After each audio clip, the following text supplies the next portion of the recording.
Okay, guys, I do apologize about that. Little problem with the phone there and me overestimating the storage. So I'm going to finish up a little bit quicker here on part 2, just going through the ship. I left off on Club 6. Excuse me, Club 6 on the Regal Princess. Liked it a whole lot more than I thought I would. Really cool spot. The only negative thing I have to say is the big TV behind the bar, the actual bar in the club, was never used for anything other than rotating princess announcements or advertisements. There were tons of TVs around the room, and they were often used for sporting events. They had big games shown in there, a lot of NFL games. Ohio State, Michigan was in there, and they were always well attended. But they never used the TV behind the bar. I love to sit at a bar and watch a game. Couldn't do that. You had to sit at the table, but it was fine. The Platinum and Elite Lounge is awesome in there. Very surprised by this. I'd heard it's nothing big. Don't worry about it. You can skip it. I actually stumbled in accidentally one night, walking by the casino, and it was going on. I ended up going every night. In fact, one of the reasons I missed my Crown Grill reservation is I had grazed way too hard, like just a rabid cow. I don't know if cows can have rabies, but if they could, hypothetically, that was me. Because every night the little snacks would change. Dumplings and egg rolls and meatballs and shrimp salad and crab salad. And I'm forgetting a lot of things throughout the review, but it was different every night.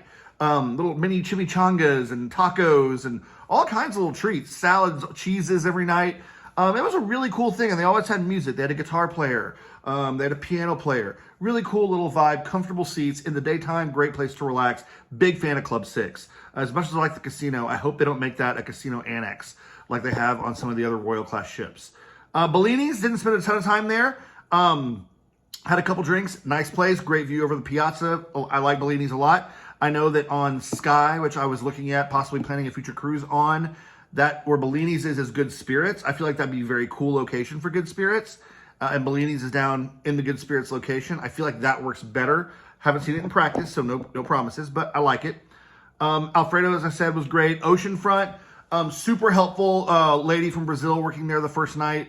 If you read the live on Cruise Critic, you know that the Wi-Fi medallion net went down for a lot of people. It messed up dinner reservations. It messed up a lot of things because that's the negative of medallion net is when you're not all in, when you're all in rather on that technology, that Wi-Fi component, and it's not there, it creates some problems. They were super helpful. They took down my information. They said they'd get it up as quickly as they can. Like I said, we were pretty much out for 12 hours from about 4:15, 4:20 p.m. at sail away to when my phone popped up and woke me up at 4:20 a.m. That night. Not that kind of 4:20. Be quiet, kids. Don't do drugs. But they were super helpful at Oceanfront. Okay, and again, main dining rooms, can't really say much there. Deck 5, like I said, International Cafe, I covered that, was great. I did think it was weird how you come down the forward elevators and have to walk through the spa to get onto the majority of Deck 5. Kind of weird. Walking through the spa check-in area, just coming off the elevator. Not my favorite. A little weird. Vines was cool. I like Vines in that location. Grand Class, there's not really even a bar at Vines. It was really cool. They had a nice bar. I had a Malbec there one night. It was really, really nice. I like the little inlays they have on the wall that are light up maps of different wine regions of the world. Really classy, little cool spot. I enjoyed Vines quite a bit.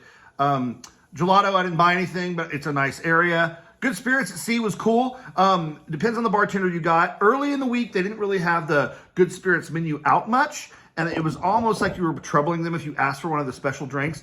I really loved the Vanilla Sky. It was great. One of my 2 favorite drinks on the ship. But only one bartender knew how to make it. By the end of the week, though, the menu was out there a lot, and I didn't have a problem getting it. I like Good Spirits. I wouldn't say it's Alchemy Bar. It's not that. It's not that level of fun and you know, the crowd and the different cocktails. It's a little simpler than that, a little more low-key, but I had a really good time. I really did enjoy Good Spirits. That would be something I'd like to have on the other ships. Let's see. Internet Cafe, that needs to go away with the next refurb. We don't need that anymore. We're past that.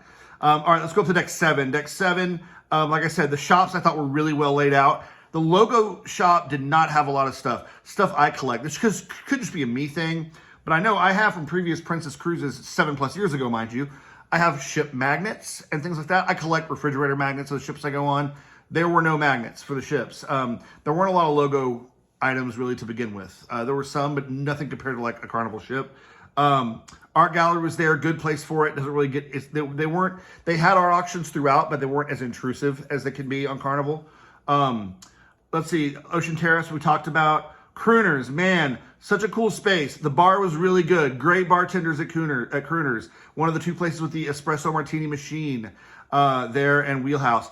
But there's no more piano player in Crooners, not on the Regal anyway. The piano's there, but it's roped off, and you're right there on the piazza, so you hear the music coming from the piazza. It's not the kind of raucous piano bar atmosphere that you used to have at Crooners. So I would say that the Regal doesn't really have a true piano bar. The only time I ever saw a piano player in a bar, not counting the piazza, was at the Wheelhouse. Going south, Princess Live, man, it looks great on the sky. That venue is not good. The cafe is good. The cafe is good. Having the coffee bar there, a regular bar at night, still had specialty coffees into the night, which was good. The bar was fine. The seating is really funky and fun, and I like the seating in that area. The colors are cool, the blue and black kind of in that area. But the venue, like the whole studio concept, doesn't really work. When they held trivia in there a lot, it really should have been in the Vista Lounge because it would fill up. They had to pass out clipboards because there's nowhere to put your drink, nowhere to write anything down. The venue was not great for what it is. I've seen the footage on this tour of the sky, and it looks way more like Explorers used to look on the older ships, and I love Explorers. So I think that it's just kind of a blip that'll probably get fixed with the early Royal class ships.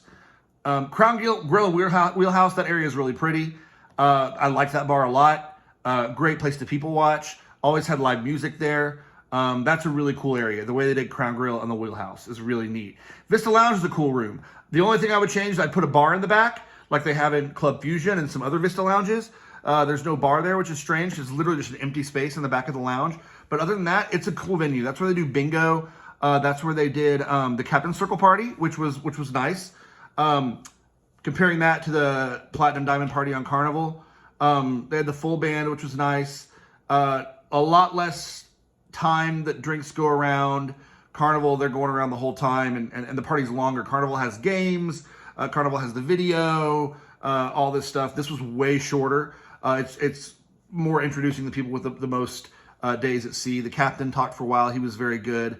But other than that, it was short. But I'm glad I went. It was nice. They were super accommodating. Like the bartender the servers going around would even suggest drinks and go have them made rather than just giving you what was on the tray. Service was really great there. Up Toledo, I talked about before, my opinion. Outrigger is awesome. I loved hanging out there in the back of the ship. Beautiful spot. Never that crowded. Could always get a seat. Great in the mornings. Horizon Court, big fan. What can I say? I'm a buffet guy. It was great. Swirls, it's great that it's self-service to get your soft serve, your ice cream, or not self-service rather, that you have it's served to you, but it did create lines at times.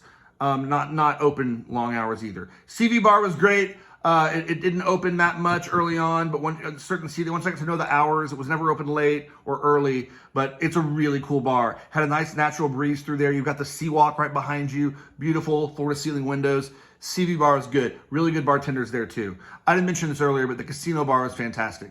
I'd go in there sometimes to watch a game or get a drink, even when I wasn't playing. Great bartenders there. Great TV setup. Very small, never crowded. Casino bars and Carnival get packed. They're nuts. It's a energy. It's a fun scene. I love that too in a different way. This was a good place to kind of get a little taste of that, have some TVs, and enjoy yourself. Pool, the little plunge pool was a kiddie pool. The main pool was really nice, very big. The Movies Under the Stars was great. Prego Pizzeria, a little slice, the poolside pizza, phenomenal. That's the best quick service pizza at sea. Not particularly close. That was great. Trident Grill, could do without it.